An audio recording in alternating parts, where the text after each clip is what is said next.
লালমাই পাহাড়ে আবারও মিলেছে প্রাচীন সভ্যতার চিহ্ন। সদর দক্ষিণ উপজেলার বালাগাজীর মুরা এলাকায় প্রত্নতত্ত্ব অধিদপ্তরের খনন কাজে উঠে এসেছে প্রাচীন স্থাপনার ধ্বংসাবশেষ। লালমাই পাহাড়ের দক্ষিণাংশে স্থানীয়ভাবে চারাবাড়ি নামে পরিচিত বালাগাজীর মুরায় কয়েক ফুট মাটি খুঁড়তেই বেরিয়ে আসছে প্রাচীন সভ্যতার চিহ্ন। শালবন বিহারের দক্ষিণ অংশে এই প্রথম কোনো প্রত্নক্ষেত্র পাওয়া গেল। প্রত্নতাত্ত্বিকদের মতে এটি শালবন বিহার কিংবা আনন্দ বিহারের সমসাময়িক কোনো স্থাপনার ধ্বংসাবশেষ হতে পারে। এখন পর্যন্ত এই বালাগাজী মুরায় আমরা এই প্রায় 25 দিন থেকে শুরু করে 1 মাস যে খনন করেছি, এখানে যে রেলিক্স বা নিদর্শনের নমুনা বের হয়ে এসছে, এই নিদর্শনগুলো হয়তো আমাদের যে এই পর্যন্ত যে আমরা শালবন বিহার বা ইটাখোলা মুরা যে প্রত্নতাত্ত্বিক সাইটগুলো পেয়েছি, এটা সমসাময়িক কোনো প্রাচীন সভ্যতার নিদর্শনের ধ্বংসাবশেষ হতে পারে। না, খননের মানে অংশবিশেষ, একটা জায়গার অংশবিশেষ খনন করেছি। তার মধ্যে আমরা প্রথমে একটা স্ট্রাকচারের অংশবিশেষ পেয়েছি যেটা প্রায় 2 মিটার চওড়া। সেটাকে হয়তোবা আমরা অনুমান করছি হয়তোবা এটা কোনো প্রাচীন স্থাপনা বা কোনো বৌদ্ধ মন্দিরের একটা গর্ভগৃহ হতে পারে। তার পাশাপাশি একটা নির্দিষ্ট দূরত্বে আবার একটা এনক্লোজার ওয়াল পেয়েছি যেটা প্রায় আপনার 4 ফুট চওড়া। তো এই স্ট্রাকচারগুলো আমাদের যে নির্মাণ উপকরণ বা যে ইটের সাইজ অনুযায়ী মোটামুটি শালবন বিহার বা আনন্দ বিহারের সমসাময়িক স্থাপনা হলেও এখানকার কনস্ট্রাকশন প্যাটার্নটা আমাদের যে শালবন বিহার বা আনন্দ বিহার থেকে একটু ব্যতিক্রম মনে হচ্ছে। এখন পর্যন্ত যেটুকু উন্মোচিত হয়েছে, হয়তো পুরো খননটা হলে আমরা এটা বুঝতে পারবো যে আসলে এখানে কি আছে। তবে এখন পর্যন্ত যেটুকু পেয়েছি এটুকু দেখে আমাদেরকে একটু ইউনিক একটা সাইট মনে হয়েছে। কয়েকদিনের খননে সেখান থেকে বেরিয়ে আসছে প্রাচীন স্থাপনা ও প্রত্নবস্তু। পাওয়া গেছে প্রায় 6 ফুট চওড়া একটি ইটের দেয়াল।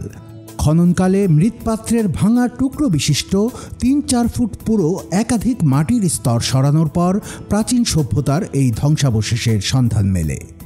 বিশেষ পদ্ধতিতে খননের প্রতিটি স্তরকে ভবিষ্যৎ গবেষণার লক্ষ্যে সংরক্ষণ করা হচ্ছে।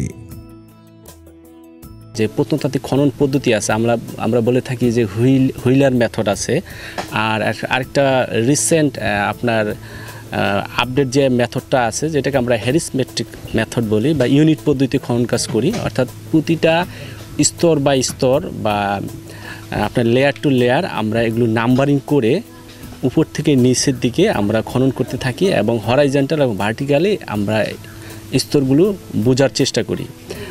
আর এই সময় আমরা একটা ফর্ম ইউজ করি, যে ফর্মে আমরা প্রতিটা স্তরের নাম্বার দিয়ে এখানে প্রতিটা স্তরে কী পাই বা কী ইনক্লুশন থাকে, কী কালচারাল ম্যাটেরিয়াল থাকে, সেটা আমরা ওখানে ইনপুট দেওয়ার চেষ্টা করি। তার পাশাপাশি আমরা এটা ফটো ডকুমেন্টেশন করি। তারপরে আমাদের এখানে সার্ভার ড্রাফটসম্যান থাকে, তারা এটার ড্রয়িং ডকুমেন্টেশনের কাজ করে। তারপর আমাদের একজন পটারি রেকর্ডার থাকেন, যিনি যে আমরা যে প্রতিটা স্তরে যে প্রত্ন বস্তুগুলো পাই সেগুলো উনি এটার যে ফর্মে যে আমরা ইউনিট নাম্বারটা ইউজ করি, ওই নাম্বার অনুযায়ী উনি ট্যাগ দিয়ে ওইটা সংরক্ষণ করেন। প্রপারলি এটা আমরা প্রপারলি ডকুমেন্টেশন অথবা তথ্যগুলো ফর্মে লিপিবদ্ধ করে, ডায়েরিতে লিপিবদ্ধ করে আমরা এটা আমাদের যে ক্যাম্প থাকে, ক্যাম্পে আমরা এগুলো নিয়ে যাই। সেখানে আবার এই প্রত্ন যে ছোট ছোট বস্তুগুলো পাই এগুলো ওয়াশ করে আমরা আবার এগুলো মিল করি। চলতি বছরের এপ্রিল মাসের প্রথম দিকে শুরু হওয়া এই খনন কাজ চলবে জুন পর্যন্ত। 7 সদস্যের একটি দল মাঠ পর্যায়ে কাজ করছেন বালাগাজীর মুরার অতীত ইতিহাস উন্মোচনে। আবিষ্কৃত স্থাপনাকে একটি কেন্দ্রীয় মন্দিরের আউটার ফেস বলে ধারণা করছেন তারা।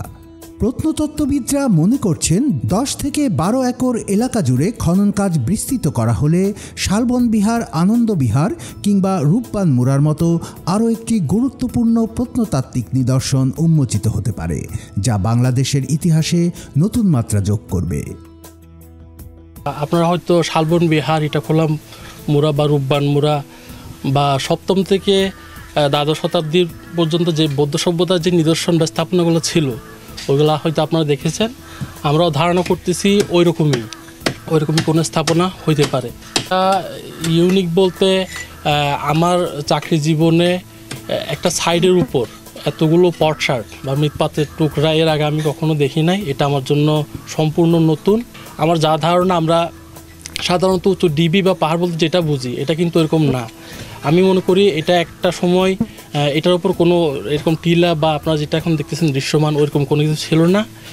পরবর্তীতে যখন আশেপাশে মৃৎপাত্র যেগুলো মাটির তৈরি জিনিসপত্র বানাইতো, তারা এটাই হিসেবে আমরা ডাস্টবিন হিসেবে যেভাবে ময়লা আবর্জনা ফেলি, তারাও এখানে একসময় এগুলো ফেলছে, যার কারণে এটা একটা উঁচু টিলা বা ডিবিতে পরিণত হয়েছে।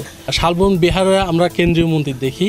কেন্দ্রীয় মন্দিরের চারপাশে প্রথমত ডিজাইনগুলো থাকে আউটার ফেসে, মন্দির বা যে কোনো নির্মাণ শৈলীর আউটার ফেসে ডিজাইনগুলো থাকে।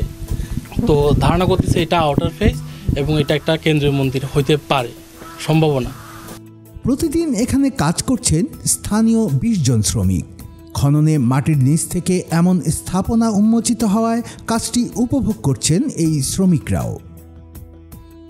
এখন বিল্ডিংটা হইলে একটা আনন্দ, আরও কত কিছু বুটটা ফাই মাটির মাটির একটা ব্যাংক ফাইলাম, একটু একটা শান্তি লাগলো ফাইলাম যে স্যার তারা আসে এনে আমরা একটা গর্ত করছি, সারা একটা দিয়ে করে দিছে। আমরা করতে আমরা একটা বিল্ডিং পাইছি, ঘর পাইছি, ওয়াল পাইছি, ওখান করতে আসি এই সিস্টেমে কাম করিয়া যাইতে আসি আমরা। এটা স্যার অনেক আনন্দ লাগতেছে স্যার এই কালটা। স্যার আমরা আগের থেকে মানুষের কাছে শুনছি যে বলে রাজার বাড়ি ছিল, তো এখন আমরা খুঁজতেছি যে আমাদের বাড়ির পাশে, তো এখন খুঁজতে দেখি সারে পাইতেছি, আনন্দ লাগতেছে, তো আমরা খুঁজতেছি, কাজ করতেছি। প্রত্নতাত্ত্বিক গুরুত্ব বিবেচনা করে প্রায় 80 বছর আগে বালাগাজীর মুরাকে সংরক্ষিত প্রত্নতাত্ত্বিক স্থান ঘোষণা করা হয়, যা 1945 সালে সিমলা গেজেটে প্রকাশ করা হয়। প্রত্নতত্ত্ব অধিদপ্তরের উন্মোচিত এসব নিদর্শন থেকে এ অঞ্চলের ইতিহাস ঐতিহ্য সম্পর্কে নতুন প্রজন্ম জানতে পারবে। আর বর্তমানে ময়নামতি অঞ্চলে যে ধ্বংসস্তূপ দেখা যায় তা প্রকৃতপক্ষে একটি প্রাচীন নগরীয় বৌদ্ধ বিহারের অবশিষ্টাংশ।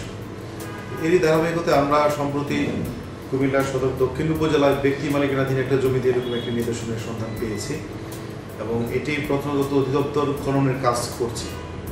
এটা নিশ্চয়ই সংরক্ষণ করবে সরকার এবং এটার জন্য দায়িত্বপ্রাপ্ত মন্ত্রণালয়, সংস্কৃতি বিষয়ক মন্ত্রণালয় আমাদের সাথে সাংগঠনিক যোগাযোগ অব্যাহত রেখেছে এবং এই নিদর্শনগুলো যেন সংরক্ষণ করা হয় এবং এগুলো নিয়ে গবেষণা করা হবে এবং গবেষণা করে আমরা নিশ্চয়ই এই অঞ্চলের যে ইতিহাস ঐতিহ্য এগুলো নিয়ে আমরা নিশ্চয়ই আমাদের পরবর্তী প্রজন্মকে আরও নতুন করে তথ্য দিতে পারব এবং এগুলো যেন সংরক্ষণ হয় এবং এই কাজগুলো চলমান থাকে, এই জন্য যেন তৎপর রয়েছে।